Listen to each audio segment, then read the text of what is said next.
أنا عندي سؤال. السؤال هو عارفين كلمة ما محبة إلا بعد عداوة؟ يعني لازم أعمل عداوة معاك وأعمل كلاش قوي وبعد كده أحبك وتبقى لافلي بالنسبة لي وجميل.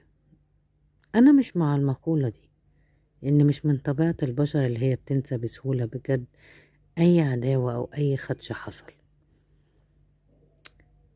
فدايما بنفتكر حتى لو كنت إيه، بنفتكر دايما اللي حصل معانا، ودايما بنفتكر الوحش. يعني قليل أوي لما بنفتكر الحلو بينا وبين بعض مع أقرب أو من أبعد.